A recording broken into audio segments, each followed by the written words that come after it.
Assalamualaikum.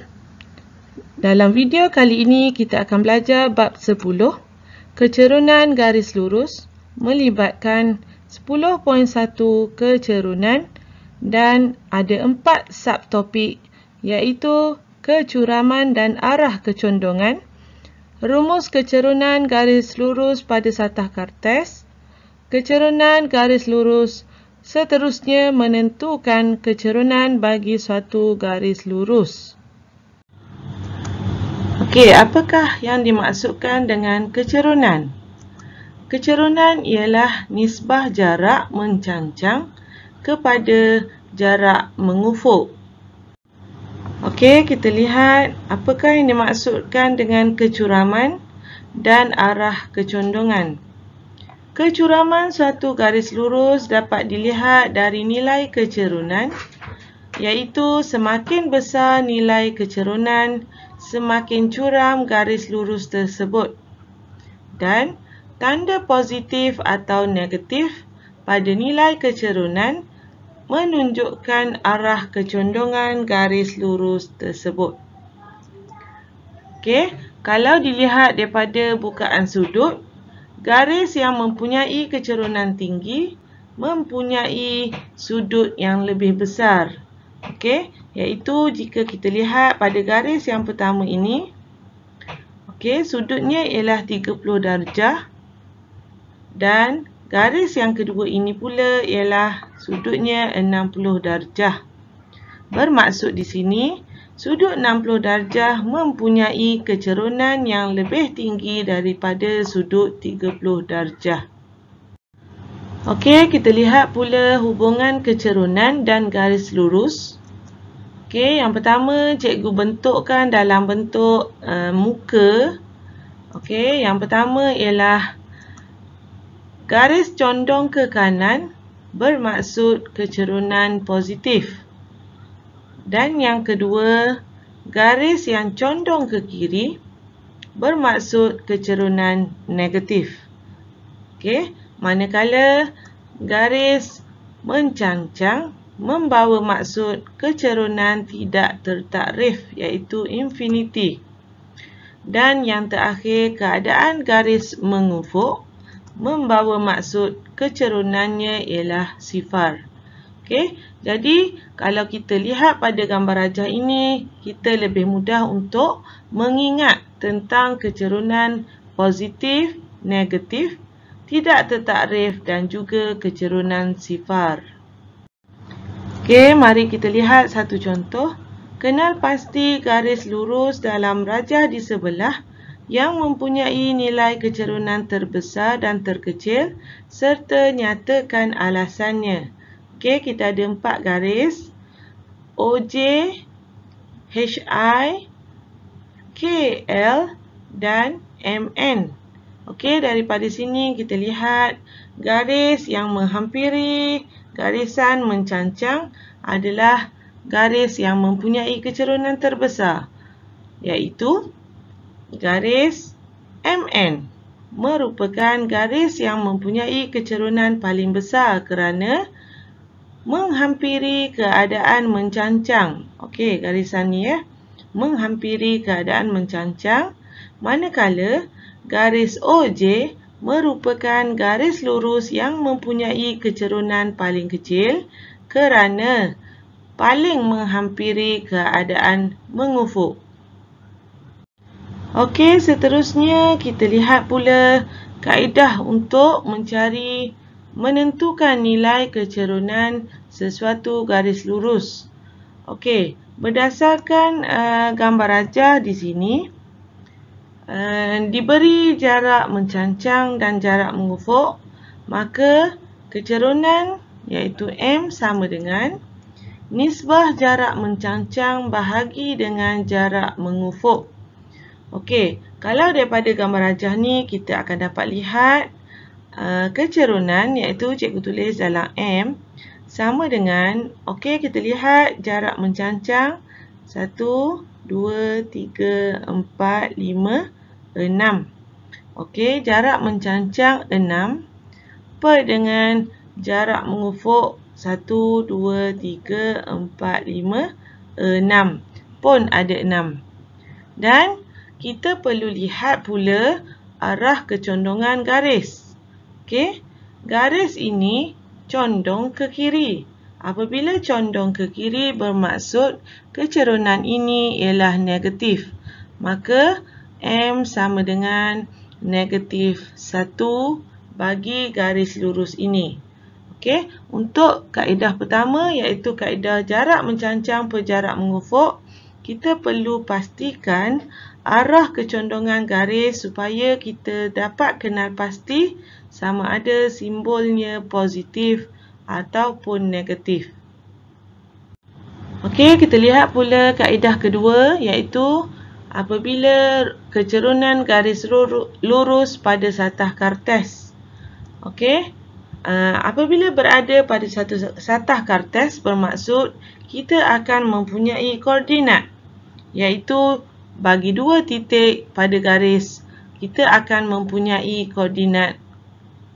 Okey, katakan titik A kita akan ada X1, Y1 dan kita akan ada titik yang kedua iaitu X2, Y2.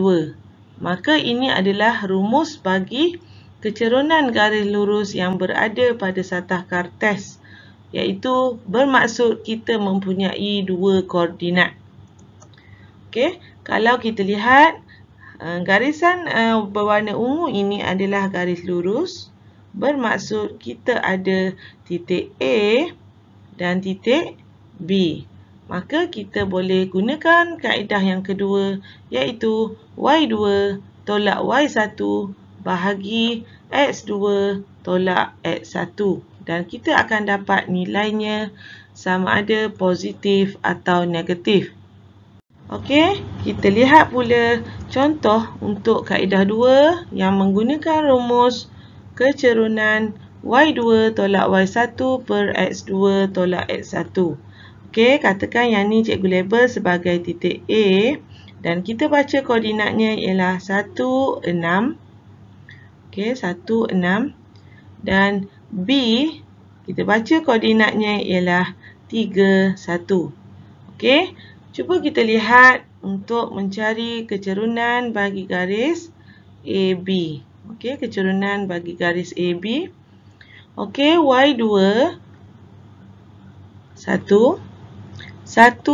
tolak 6 per dengan 3 tolak 1. Okey, maka kita akan dapat negatif 5 per negatif per 2. Okey, negatif 5 per 2. Maka kita akan dapat jawapannya negatif 5 per 2 sebagai kecerunan bagi garis ini. Dan untuk garis ini, kita dapati bahawa garis ini condong ke kiri. Dan sememangnya jawapannya ialah negatif. Okey, seterusnya kita lihat. Sekiranya tidak diberi di atas satah kartes tetapi dinyatakan pasangan titik, hitung kecerunan garis lurus yang melalui pasangan titik berikut. Okey, kita diberi dua titik. Okey, maka ini kita jadikan X1, Y1, X2 dan Y2. Maka rumus bagi kecerunan M ialah, okey, kita lihat Y2 tolak Y1 per X2 tolak X1, maka 2 tolak 5 bahagi dengan 3 tolak 4. Okey, dan kita akan dapat negatif 3 per negatif 1 dan kita permudahkan kita akan dapat kecerunannya ialah 3. Okey. Kita lihat contoh yang kedua. Titik C negatif 1, negatif 2 dan titik D 0, 7. Okey, sifar 7. Maka cikgu labelkan yang ni X1, Y1 dan yang ni X2, Y2. Maka kecerunan sama dengan 7 kita tolak dengan negatif 2. Kita bahagi dengan sifar tolak negatif 1. Okey, 7 tolak 2 kita akan menghasilkan 9 bahagi. Okey, negatif berjumpa dengan tolak akan menghasilkan tambah, maka kita akan dapat 1. Maka jawapannya ialah 9 bagi kecerunan yang kedua. Okey, seterusnya kita lihat kaedah mencari kecerunan yang ketiga, iaitu apabila diberi pintasan. Okey, pintasan. Maka kita dapati bahawa rumus kecerunan M sama dengan negatif pintasan Y per pintasan X. Okey, kita lihat pada gambar rajah ini. Apakah yang dimaksudkan dengan pintasan Y?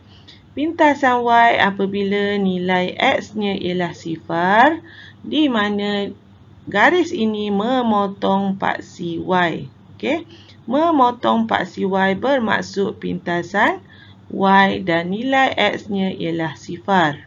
Manakala pintasan X bermaksud garis ini memotong paksi X dan nilai Y-nya akan menjadi 0.